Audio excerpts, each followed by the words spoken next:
Pues con la ayuda del Señor vamos a continuar nuestra reunión y en esta parte y en este momento con la parte que es también central, como es abrir su palabra, ponernos delante de su palabra, exponernos a su palabra para saber cuál es la voluntad del Señor.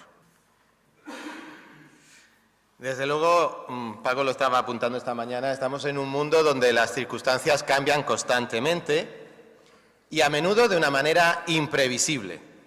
¿Quién nos iba a decir, o quién le iba a decir a Ramón, a pesar de su problema que ya tenía de base cardíaco, que iba a tener un problema tan grave y se iba a ver, como lo veíamos ayer con ese corsé en el posoperatorio, y ahora una larga recuperación en las manos del Señor? Pero es imprevisible lo que puede ocurrirnos en cualquier momento.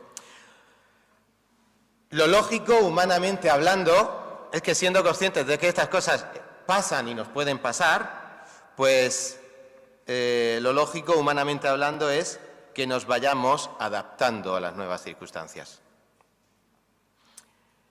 Adaptarse y, llegado el caso, si un camino se cierra, pues buscar otro camino, ¿verdad? Esto hay ejemplos pues muy sencillos en nuestra vida. Por ejemplo, un cambio de residencia.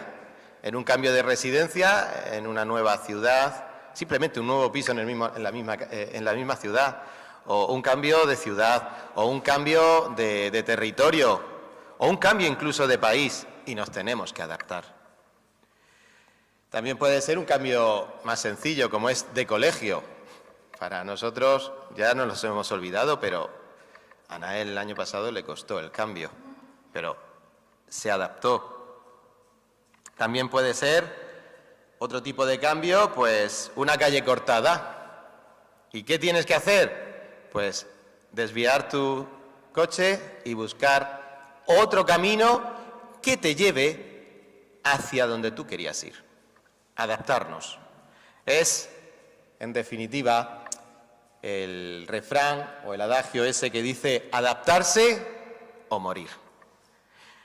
Bueno, sin duda esto puede ser válido y aplicable en el plano meramente humano y temporal, en lo que vivimos ahora y mientras vivamos, es un tiempo limitado.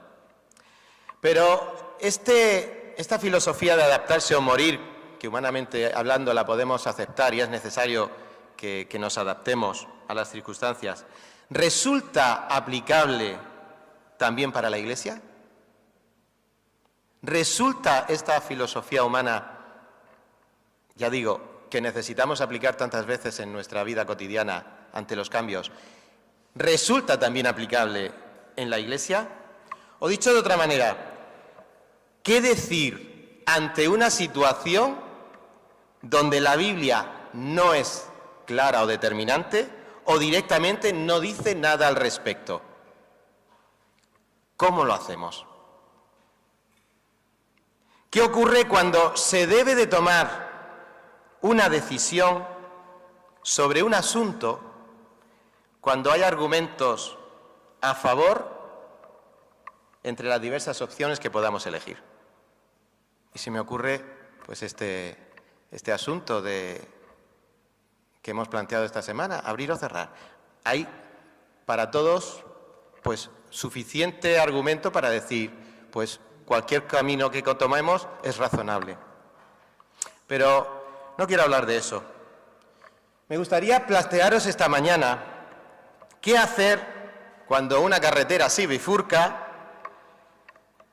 Pues no es tan importante. Cuando una carretera se bifurca y tiene 2 o 3 o 4 caminos, no es tan importante tener un mapa detallado de los caminos, no es tan importante como saber en qué dirección estamos moviéndonos y en función de esa dirección, pues, decidir qué camino tomar. Yo os pongo otro ejemplo. Cuando vamos a Guadalajara y llegamos a Madrid, a ese lío de carreteras y circunvalaciones y M's que hay, pues sabemos que vamos a Guadalajara, pero no hay ningún cartel que indique Guadalajara al principio. Pero sabiendo que está en dirección Barcelona, que eso es la Nacional 2, pues tú no hace falta que tomes la dirección que no encuentras, que es la de Guadalajara. Solo tienes que saber que estás dirección Nacional 2 y ya aparecerá. Y cuando te metes un poquito, sabes que estás en el buen camino porque en la Nacional 2 también está el aeropuerto y te vienen carteles ya que empiezas a aparecer Zaragoza y enseguida que aparece Zaragoza ya viene Guadalajara. Es que tú sabías a dónde ibas. No sabes el camino a Guadalajara, pero sabes perfectamente que está en dirección Barcelona, que es la Nacional 2. ¿Me entendéis lo que quiero decir? Cuando no estamos seguros de cuál es la decisión apropiada, estamos seguros que lo importante es saber en qué dirección vas. Y la mayoría de las veces tomaremos la dirección apropiada. Por eso me gustaría leer con vosotros 1 Corintios, un versículo, capítulo 10, versículo 31. Primera epístola a los Corintios, capítulo 10, versículo 31. Para que veamos cuál es la dirección a la que siempre deberá apuntar la Iglesia Evangélica José López Martínez. Y así tomemos las decisiones. ¿Cuál es la dirección a la que siempre hemos de apuntar? Si pues coméis o bebéis o hacéis otra cosa, hacedlo todo para la gloria de Dios. Y esta mañana, queridos hermanos, desde este versículo y con la ayuda de otros versículos, vamos a ver los 3 propósitos que debe gobernar la Iglesia y que deben gobernar nuestras decisiones como miembros de la Iglesia. Son 3 propósitos tan generales. Es la dirección Barcelona, para que cuando tengamos que ir a Guadalajara digamos, no sé cómo hacerlo, pero sé que está en dirección Barcelona. Y siempre teniendo en cuenta esa dirección, lo habitual es que fallemos poco. Así que vamos a ver esta mañana 3 propósitos que tiene esta Iglesia y que encontramos en las Escrituras. Porque en una cultura posmoderna, donde no existe una verdad absoluta, o se afirma que no hay una verdad absoluta, ¿esto qué quiere decir? Tú tienes tu verdad, yo tengo mi verdad, convivamos cada uno con nuestra verdad. Pues en una cultura de este tipo, nosotros como Iglesia local somos la columna y el sostén de la verdad del Evangelio en Cartagena. ¿Y esto cómo lo sabemos? Porque lo leemos en 1 de Timoteo, capítulo 3, versículos 14 y 15. Pablo está escribiendo a su hijo Timoteo, a su hijo en la fe, y quería verlo, pero mientras tanto le da instrucciones en la distancia. Y leemos en 1 de Timoteo, capítulo 3, versículos 14 y 15. Esto te escribo, aunque tengo la esperanza de ir pronto a verte, para que si me tardo, y aquí viene lo importante, sepas cómo debes conducirte en la casa de Dios, que es la Iglesia del Dios viviente, columna y baluarte de la verdad. Hermanos, esta es la base. A Timoteo, Pablo no le estaba escribiendo hilo por pabilo todas las instrucciones. Les estaba escribiendo hacia dónde tenía que apuntar y unas pautas generales para que, no desviándose de ellas, cuando hay que aplicarlas de una manera puntual, se puedan aplicar sin temor y con buena conciencia. Para que este ministerio se pueda cumplir, esto no es cuestión de decir, la Iglesia, columna y baluarte de la verdad, bueno, eso es algo genérico. ¿Cómo representa la Iglesia que es una columna y un baluarte, una torre fuerte de la verdad aquí en Cartagena? Pues 1 de Pedro, capítulo 5, también nos da algunas pautas. Ya digo que van a ser versículos. Es peligroso citar muchos versículos porque cuando se citan muchos versículos podemos sacarlos de contexto, pero en general podéis confiar que en principio los significados son correctos. 1 de Pedro, capítulo 5, ¿cómo se manifiesta que nosotros como Iglesia local somos columna y baluarte de la verdad? Bueno, la Iglesia no es este local, la Iglesia es cada uno de nosotros. Y en conjunto, la acción conjunta de todos nosotros, es lo que debe representar la columna y baluarte de la verdad aquí en Cartagena. Primera de Pedro, capítulo 5, versículo 1. Ruego a los ancianos que están entre vosotros, yo también, anciano con ellos, y testigo de los padecimientos de Cristo, que soy también participante de la gloria que será revelada. Apacentad la grey de Dios que está entre vosotros, cuidando de ella, no por fuerza sino voluntariamente, no por ganancia deshonesta sino con ánimo pronto, no como teniendo señorío sobre los que están a vuestro cuidado, sino siendo ejemplos a la grey. Y cuando aparezca el príncipe de los pastores, vosotros recibiréis la corona incorruptible de gloria. Igualmente, jóvenes, estad sujetos a los ancianos, y todos sumisos unos a otros, revestíos de humildad.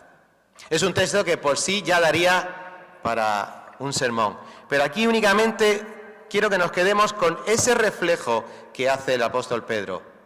Esto es un rebaño, donde hay pastores, donde hay ovejas, y donde el último versículo es el determinante. El príncipe de los pastores es el que gobierna, y los jóvenes o los ancianos, sujetos o sumisos unos a otros, y todos revestidos de humildad. Así es como se puede manifestar que este grupo local es una columna y baluarte de la verdad. Y dicho esto, para que este ministerio o este servicio entre los hermanos vaya bien, Dios da las instrucciones de cómo hacerlo. ¿Y dónde le da las instrucciones? Pues da las instrucciones a los ancianos, da las instrucciones a la grey, da las instrucciones a todos por medio de este libro y con la ayuda de la asistencia en carretera de nuestro camino, que es el Espíritu Santo. Así es como la Iglesia puede ser columna y baluarte de la verdad.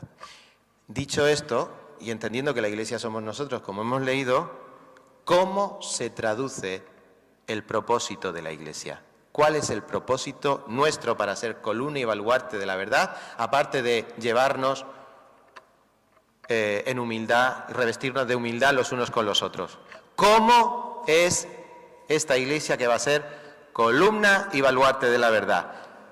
Pues fijémonos la dirección que tenemos que llevar. Primera dirección. El primer propósito de esta Iglesia es, como dicen nuestros estatutos, impulsar la adoración tanto en culto público como privado. Eso es palabras técnicas de nuestros estatutos. ¿Cómo lo traducimos al cartagenero? Dando gloria a Dios en mi casa y fuera de mi casa y juntos en la Iglesia. Ese es el primer y gran propósito de nuestra Iglesia. Así que, hermanos, dice Romanos 12:1. Romanos 12:1. Así que, hermanos, os ruego por las misericordias de Dios que presentéis vuestros cuerpos en sacrificio vivo, santo, agradable a Dios, que es vuestro culto racional. Primer propósito de la Iglesia, dar gloria a Dios, adorar a Dios. ¿De qué manera? Cada uno de nosotros en particular, ofreciéndonos como un sacrificio vivo. Ese es el primer propósito. ¿Nos afecta a cada uno de nosotros? Evidentemente, cada uno de nosotros debemos de ser ese sacrificio vivo, porque el primer propósito de la Iglesia es dar gloria a Dios, adorarle. Primera de Corintios 10:31, ya lo hemos visto. Si primeramente hemos visto de una manera personal, en Primera de Corintios 10:31, si pues coméis o bebéis o hacéis otra cosa, hacedlo todo para la gloria de Dios. ¿Y esto de qué nos habla? Que si antes nuestro sacrificio es personal, nuestra adoración es personal, ahora es en público. Ya sea que comáis o bebáis o hagáis cualquier cosa y se os ve, pues lo que se nos vea, que sea para dar gloria a Dios. Porque esta Iglesia está puesta para dar gloria a Dios en lo personal, en público, y leemos también Hebreos 13:15. Hebreos 13:15. Así que ofrezcamos siempre a Dios, por medio de Él, de Cristo, sacrificio de alabanza, es decir, frutos de labios que confiesan su nombre. ¿Y esto dónde nos lleva? A lo que acabamos de hacer, nuestra reunión congregacional.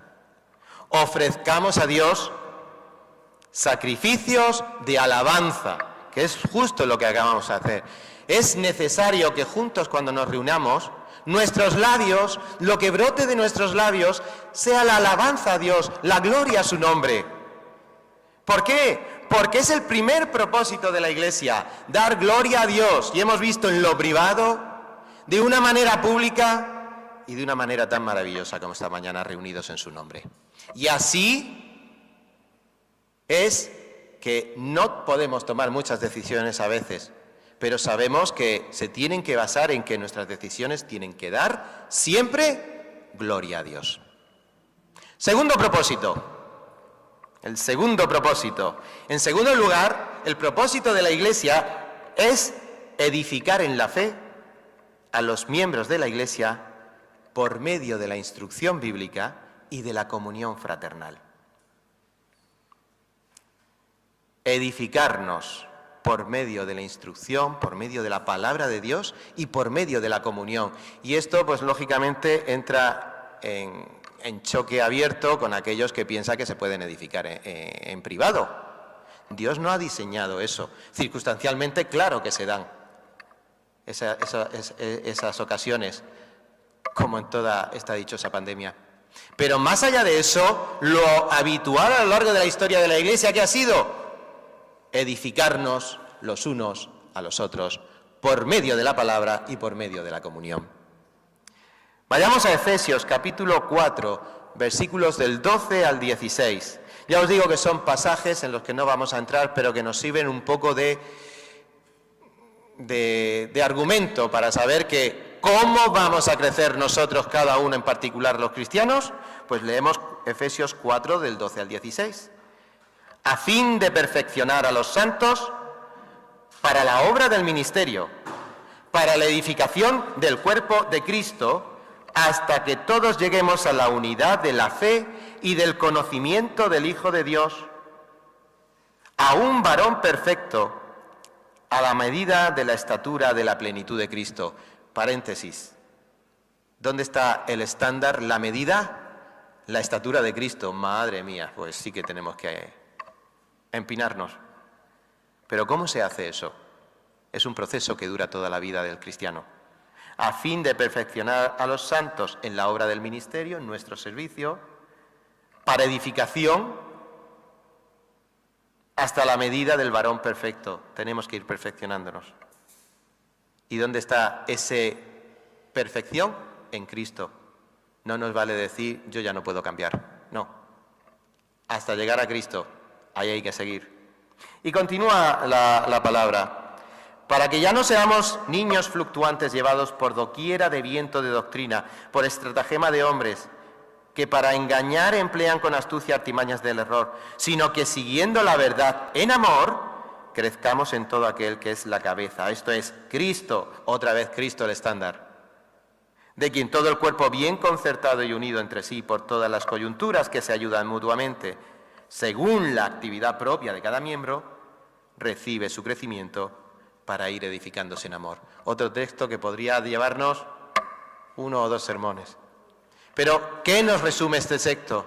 Que la Iglesia somos un cuerpo. Y en estos momentos que tenemos tantas partes de nuestra Iglesia afectados con enfermedad, entendemos perfectamente que tenemos que ser un cuerpo sano. ¿Y cómo es un cuerpo sano? Un cuerpo bien alimentado, en primer lugar. Mi padre siempre ha dicho, el estómago es la caldera del cuerpo. Si tienes el estómago bien, el cuerpo se alimenta y va creciendo. Y en resumen, estos versículos que nos dicen que este cuerpo tiene que estar sano y nutriéndose para seguir sano. ¿Y con qué nos nutrimos? Con la palabra de Dios. Hay otra manera en la que la Iglesia es útil para que sigamos creciendo. Otra manera de estar creciendo en la Iglesia es, como leemos en Hebreos 10:24. Hebreos 10:24. Y considerémonos unos a otros para estimularnos al amor y a las buenas obras. Una manera de seguir creciendo en la Iglesia, aparte de recibir un alimento sano, es con la comunión. Es estimulándonos unos a otros. Porque es así como Dios ha establecido que el cristiano puede crecer en el entorno de una iglesia que crece. Y también la iglesia está diseñada para crecer, como leemos en 1 de Pedro 4, versículos del 8 al 11. Y ante todo, tened entre vosotros ferviente amor, porque el amor cubrirá multitud de pecados. Hospedaos los unos a los otros sin murmuraciones, cada uno según el don que ha recibido, ministrelo a otros, como buenos administradores de la multiforme gracia de Dios. Si alguno habla, hable conforme a las palabras de Dios. Si alguno ministra o sirve, ministre conforme al poder que Dios le da, para que en todo sea Dios glorificado por Cristo, por Jesucristo, a quien pertenece la gloria y el imperio por los siglos de los siglos. Amén. Qué grandes versículos. ¿Y a dónde nos lleva este edificarnos en la palabra y en la comunión? ¿A dónde nos llevan estos versículos? Al primer punto, que todo no es para que nosotros estemos contentos, sino que es para que demos gloria al Señor Jesucristo, a quien pertenece la gloria, el imperio por los siglos de los siglos. Amén. ¿Nos queda alguna duda de qué hacer para tomar cualquier actitud de nuestra vida? Tiene que ser para dar la gloria a Jesucristo. Así que hemos visto ya dos motivos o dos propósitos importantes en la Iglesia. El primero, dar gloria a Dios. El segundo, edificarnos en la Iglesia en comunión, con la palabra, con la comunión, otra vez para dar gloria a Dios. Y en tercer lugar, el tercer propósito es promover la evangelización de Cartagena y el resto del mundo en cumplimiento del mandato de Jesucristo. No solo estamos para dar gloria a Dios, adorarle, no solo estamos para ser edificados, esta iglesia está para evangelizar. Y enseguida se nos puede venir a la mente el decir, bueno, hace tiempo que no participamos en campañas de evangelización o no evangelizamos. Pues si no hace tiempo que no entramos en campañas o en evangelización, el problema no es que no haya habido o no hayamos organizado campañas, es que nosotros somos los evangelizadores. Somos cada uno de nosotros los que... Por ahí empieza la predicación del Evangelio. Una vez que lo vivo, me voy y tengo que transmitirlo a otros. Ahí es donde empieza la evangelización genuina. Pedro, el apóstol Pedro, en su primera epístola está escribiendo a gente que está siendo deportada o expulsada por su fe y perseguida. ¿Os imagináis que alguno de ellos hizo una campaña de evangelización a pesar del César? No. ¿Pero dónde evangelizaban? Donde quiera que el Señor los pusiera. Y el Evangelio en esos primeros años se extendió de una manera tan descomunal que en muy poquitos años se hicieron notorios hasta en el centro del imperio y llegaron a ser una amenaza para la religión oficial y para el emperador. Hermanos, esa es la cosa. Estamos, en tercer lugar, el propósito nuestro es evangelizar. ¿Quién lo ha ordenado? Dios. Señor Jesucristo. Mateo capítulo 28, versículos 19 y 20. Y Jesús se acercó y les habló diciendo: toda potestad me es dada en el cielo y en la tierra. Por tanto, como vais a salir en mi poder, id y haced discípulos a todas las naciones, bautizándolos en el nombre del Padre, del Hijo y del Espíritu Santo, enseñándoles que guarden todas las cosas que os he mandado. Y he aquí yo estoy con vosotros todos los días hasta el fin del mundo. Amén. El propósito de la Iglesia es cumplir lo que el Señor Jesús nos ha ordenado. id por todo el mundo a hacer discípulos. Hechos capítulo 1, versículo 8. Hechos capítulo 1, versículo 8 para terminar. El Señor vuelve aquí a momentos previos a su ascenso, a la gloria, y les dice a sus discípulos, a sus apóstoles: pero recibiréis poder cuando haya venido sobre vosotros el Espíritu Santo y me seréis testigos en Jerusalén, en toda Judea, en Samaria y hasta lo último de la tierra. En Cartagena, en el campo de Cartagena, en la región de Murcia, en España y hasta lo último de la tierra. Podíamos aplicarnos. 3 propósitos para la iglesia local de José López Martínez, número 3. Dar gloria a Dios, edificar a los santos por medio de su palabra y de la comunión, y predicar el Evangelio a toda criatura. ¿Qué camino tenemos que seguir para llegar a eso? Bueno, ¿qué camino podemos seguir? Pues no siempre está el camino claro, pero la dirección en la que tenemos que ir y dónde está señalando la palabra de Dios está clara. Pues miremos allí. Miremos allí. Cualquier otro propósito que se nos ocurra, y esto ya tiene que ver con actividades y cosas menos trascendentes quizá, cualquier otra cosa que se nos ocurra, campañas, ¿qué os voy a decir? Actividades de todo tipo. Mira, os nombro algunas de las que dicen nuestros estatutos. Promoción de instituciones culturales o benéficas diversas sin ánimos de lucro. Relaciones con otras iglesias o relaciones con otras entidades nacionales e internacionales. Fomento de la comunión fraternal entre los miembros de las iglesias evangélicas o incluso entre los miembros de la sociedad. Cualquier otra actividad que pueda entrar dentro de este paraguas, si tenemos dudas, ¿cómo poder hacerlas con tranquilidad y buena conciencia? Pues al menos que cumplan uno de esos 3 propósitos principales. ¿Esa actividad va a dar gloria a Dios? ¿Esa actividad va a edificar a la iglesia? ¿Esa actividad va a predicar el Evangelio a toda criatura? ¿Cumple los 3? Por lo menos que cumpla uno. Pero eso nos hará tener un filtro para saber cómo actuar, hacer o no hacer. Qué importante es saber, no el camino al dedillo, pero sí saber la dirección que tenemos que tomar.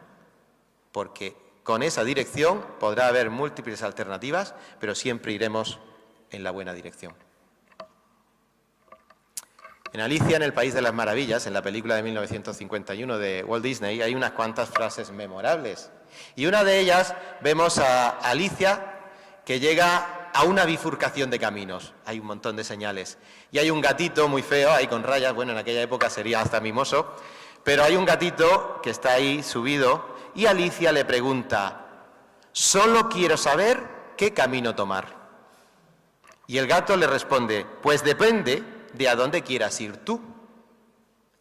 Y Alicia le responde: eso no importa.